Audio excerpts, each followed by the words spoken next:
There's no better day than today to start your homestead and get ready for 2025. Now, it could be absolutely a daunting task to start homesteading and get the process going, but today we're going to talk about 5 steps to get you started on your homestead. For those of you who are already on your homestead and you're already homesteaders, make sure you list down below what were your first projects that you started on your homestead. Give us some insight, what was good, what was bad. So make sure you leave your comment down below, and we look forward to developing this conversation further.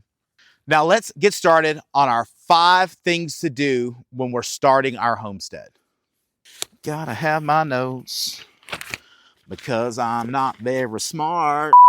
So first things first, when we're developing our homestead and we're getting everything started, you've got your dream property, you've got everything there, but you're lacking where you're going to start.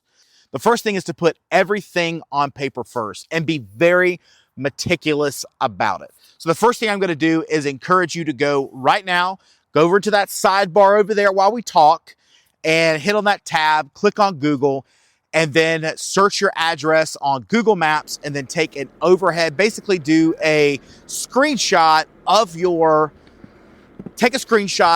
your property from satellite image. And then basically from there, you can either print it. I had an iPad Pro, so I can save it over in my iPad Pro, and with my pencil, I can jot down and write on it. That works as well if you're a digital person. Sometimes I do like the old school, you know what I mean? Get a pen and paper. And so again, I encourage you to first go do that. That it will be the biggest saving grace that you've ever had. So go do that real quick. So now that you have that, we're putting pen to paper. We need to start marking up where all of our resources are. So if you have a barn, obviously make sure that barn is there. Sometimes those Google satellites don't pass over for a year or two. They might not snap photos all the time of your thing. So if you've added a barn, you've added some other infrastructure since it's last flown over, make sure that you add that in. The next thing we need to highlight is everywhere there is a water spigot or electrical panel. We need to know where electricity is, and so we can best develop our homestead. Yes, in a perfect world, it would be amazing if we could just have all the funds in the world and we could run power and water and everything, sewage, whatever you need done. We could put it everywhere we need. But the reality is, especially when you're brand new on this homestead, that's not going to be an opportunity that you have. However, we do have it to where we can mark it up and plan ourselves properly. So hopefully we don't have to do any of that. And what's even worse, if after we do it, we don't have to do it a second time because we did not plan properly the first time. Given the infrastructure that we have, we've marked our electricity and our water and where our barns are at. Make a list of the projects that you would like to have. Before we get into putting up fences and doing all of this stuff, we need to know where everything is going to go. So utilizing that information, then we can start to put on paper, not yet into practice yet, put it on paper where our things need to go. And that could be fence lines, maybe barn structures, but we got to have electrical power out there first. Because again, digging up and sending electrical and water out could be very, very expensive. So on the short term, if we can go ahead and run power from our barns or our house out to these structures or these pastures, whatever it might be, it's going to save us tens of thousands of dollars as well as tons of headaches to plan properly in the beginning. So I will repeat this, and I will repeat this again. We've written down all of these things, right? We've wrote down the goats. Of course, we got egg layers. Then we got to have some meat birds, right? Then we got to have sheep. Then we got to have goats. And I want to have cows. You can't do all of this at one time. These are going to be phases. I like to call it kind of like how people write menus. When restaurants open, they have different phases of the menus. I call it chapters.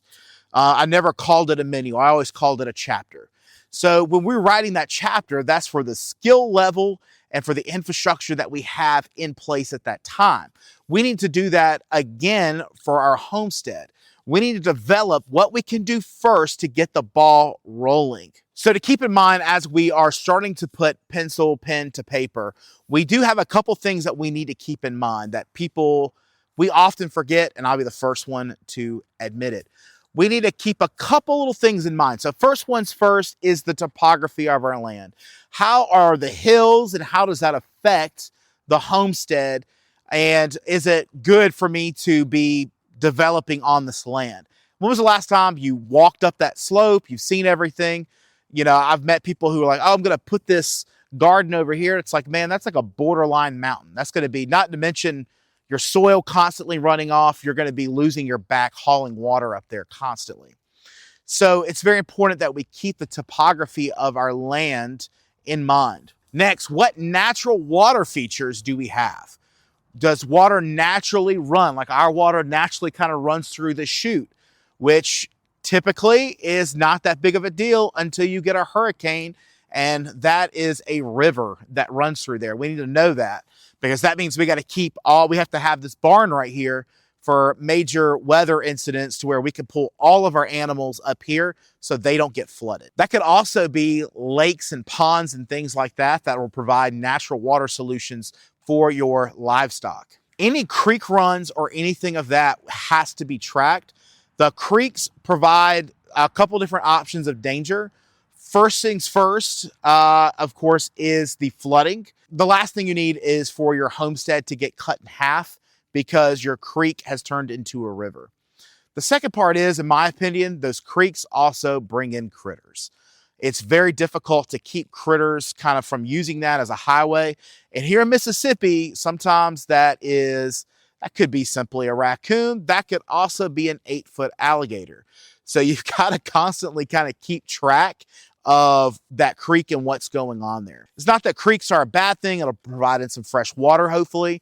You do need to keep track of it because what goes from upstream now flows onto your property downstream.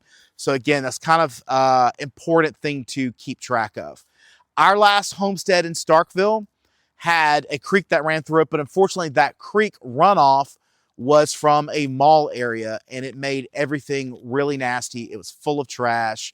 It made for a giant pain in the butt. Next is how the sun hits your property. Now that might seem a little OCD, but right now our sun's hitting us from over here, kind of going over. It's making my video today a little difficult, but the sun and how it hits, how is that going to affect us? And that's because where our gardens are going to sit. If you're planting garden or greenhouses, anything of that nature, you know, make sure that your greenhouse is in a capable spot of getting that sunlight year round. What could easily happen is that, well, midday when you're out there dreaming, it looks like you've got sunlight, but by the end of the day, that greenhouse is half underneath a tree. That could be absolutely harmful to a greenhouse. So we got to keep that in mind as we're going through. Again, how does that sun hit our land and how does it affect our land? The next thing that we have to keep in mind here, and it's the last thing, is how we're going to affect our neighbors. Now, I'm blessed here because all of the people around me, they kind of either homestead or they have farms or they do gardens. So they're kind of into my lifestyle. I have not always had that pleasure, unfortunately, of having people who are on my side. My dad, who we've got amazing videos with, we'll leave in a link down below. He lives in an HOA neighborhood. So they are like the opposite of homestead friendly.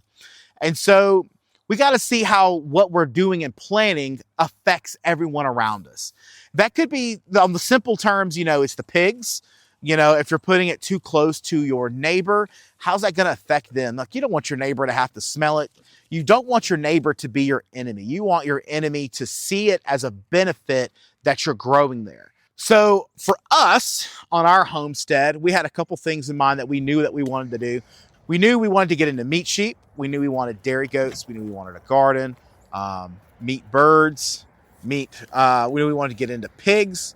And then we wanted just a very lavish garden. Now, there are some things that are down the road that as we turn this more into a homestead business that we are looking to expand upon. 2 long greenhouses would allow us to grow vegetables year round here on the homestead.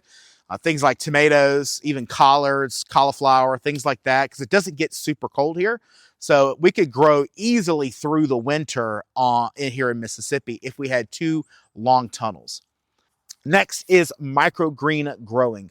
We've had success with microgreens on previous homesteads and something we're looking at bringing back. We need to have a space where we can grow microgreens. Microgreens can sound very simple to grow. They're very delicious. They're very healthy for you.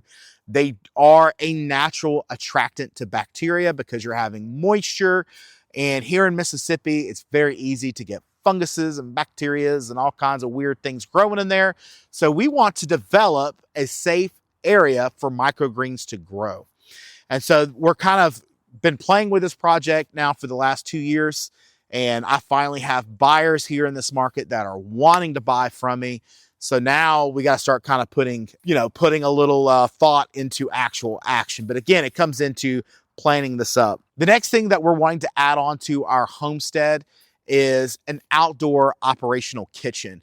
And it's not just for my pure vanity of being the homestead chef, but having a place where we can process chickens, we can break down lambs and sheep, goats, cows, whatever we need to do.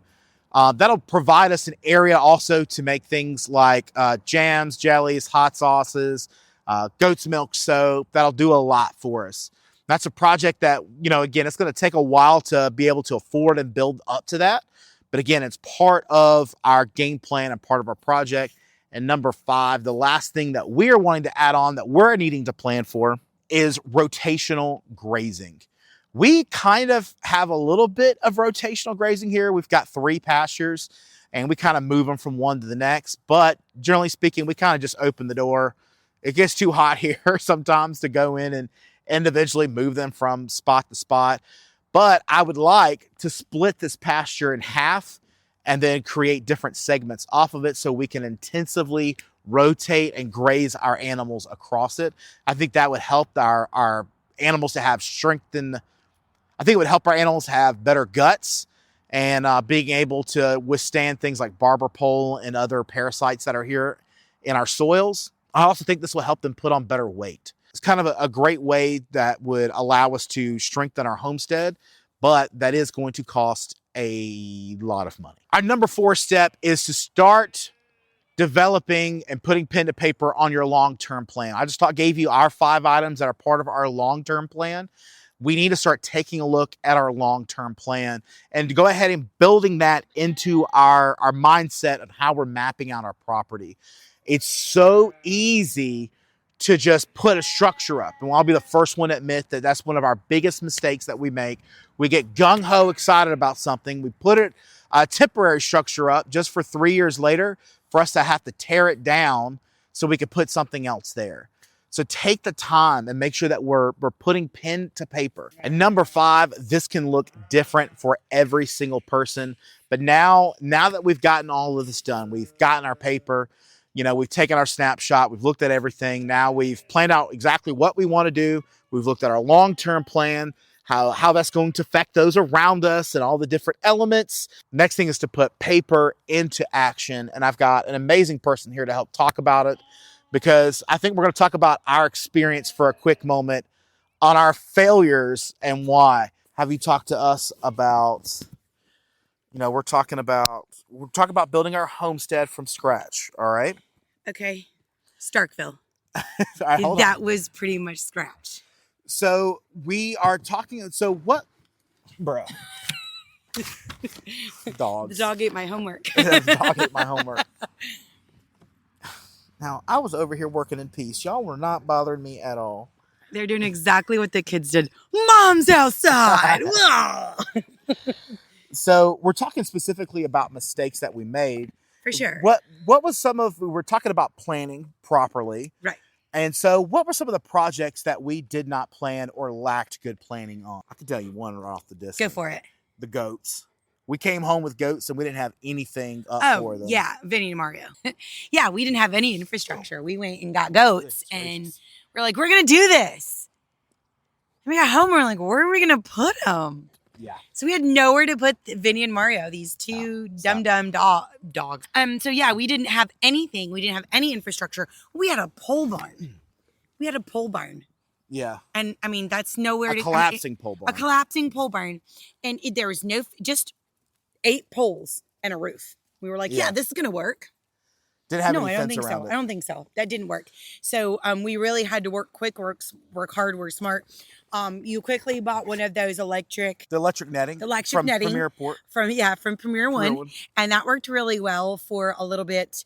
And then that's also because the next week we did what? We went and got sheep or goats or something. Yeah. Like we were just idiots. We're Maybe. like, hey, let's keep doing. Let's just keep, diving right into Just nothingness. Basically like a bunch of drug addicts. Yeah, we had an itch. So yeah, that's one thing that we did for sure that we probably didn't plan very, very carefully. And chickens, I feel like we did pretty good with chickens. I think we made an error. Well, I think we built a huge coop that we built across the property, and then we ended up not using that coop. It's using it for right now. It's empty. So we're talking about putting our plan into action. Okay. What's our plan? What's our plan? So let's go back to what we reviewed. Now that she is with us, let's review when. Because the first thing we did was we went to Google Maps. We went in. We took an aerial picture of our homestead, just like what we did. Yes. And so on the new homestead. Yes. And so basically from there, what we did was mark up what we're going to do. We marked up all of where our electrical was. We marked where all of our water is, where our barn and any infrastructure that we currently have, like fencing and things of that nature. Then from there, we wrote a list giving that infrastructure. Yeah. What can we actually do on the homestead realistically? Right. And we can do a lot. Yep. We realized we could do a lot more than we thought we could. We thought we're like, oh, we're going to not have enough room for anything. Yeah, there's plenty of room if you're doing it right. There's a lot of room if you're doing it right. These two wrestling behind us. It's like a WWE rink behind me. 100% of the time, those two. They're great, though. They're just playing and having fun. Next, now we're talking about, putting that pen and paper to action.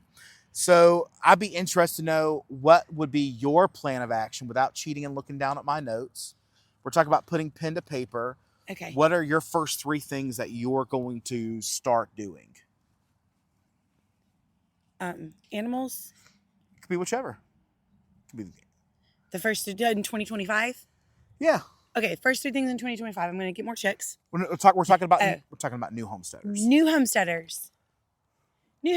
Oh, fruit trees. So fruit trees. Fruit trees. Okay, that's on my list as well. So fruit trees. Why fruit trees? Because they take a minute to grow. Yeah, they take 3 to 5 years. Yeah, 3 to 5 years. So 3 to 5 years before you start to get that. No. So 3 to 5 years before you start to get those first fruits off. We planted our fig trees about 3 years ago, and this is the first year we started to see some really good fig growth. I'm excited about that. I love fig jam. Really excited about that. So hopefully next year, if we grow pork, I can have some fig glaze on top of my pork. That sounds delicious. That sounds delicious. What would be your second thing that you start? Second thing. The second thing, I would get a dog. A dog? I would do an LGD. Yeah. Yeah. Give them time to train up. Oh, that's a good one. That's one that's not on my list. Train them up. Yeah, because the first year they can't really do much anyways. Not in it. No. Don't get me wrong. The first year they're still puppies. So you're not going to... Like this one. You're not going to put this one in with chickens. He's way too immature. He needs more training. Right now he's in the pen with his mama. So she's going to help us train him. And we can't bring him inside right now. But you're going to house train them. You're going to get them potty trained. You're going to get them leash trained. You're going to get them trained to go to the vet. You're going to get them fixed. You're going to do all of those things that these guys need right here. So you're just going to love on them and you're going to show them what is important. So during that next year and a half, as you're settling up your farm or your homestead, you're going to show them what's important. You're going to show them, don't dig up these plants, I hope. Don't dig up these bushes, or this is where the fence in. You walk the fence line. You show them this is where we stay. This is where we get out. Don't tackle this animal. Don't eat this.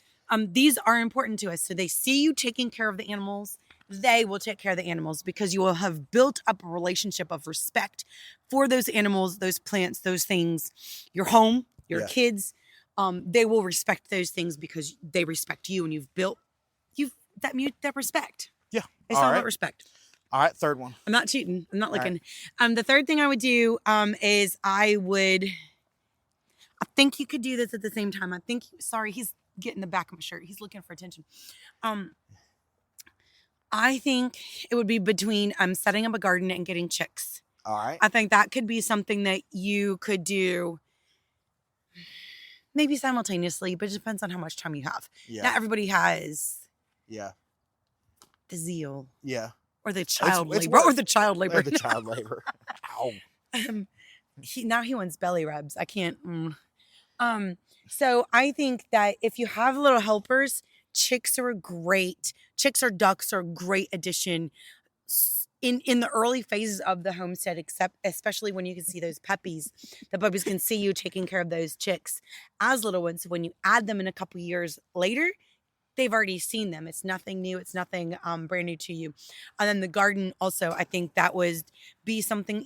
It's kind of, I would start small. Yeah. And every year or so, you add on a little bit. Don't overwhelm yourself. I would do a raised garden. Yeah. Like we get old at some point and we're not going to be, I'm still tilling these. these. I don't know about you. It doesn't, but you work. Yeah. So you going out there and tilling rows is not going to happen. Right. So, and I shouldn't be tilling rows. After we had our sixth kid, my back was all bent out of shape. And so me on the mend of that, I'm not going to go out and till rows. Yeah. I love you. No. But we're doing raised beds. But I think if you add one raised bed every year, you could get in 3-4 years, you could have a huge garden with huge product that you could put up, you could take to the farmer's market, you could freeze, you could share with friends.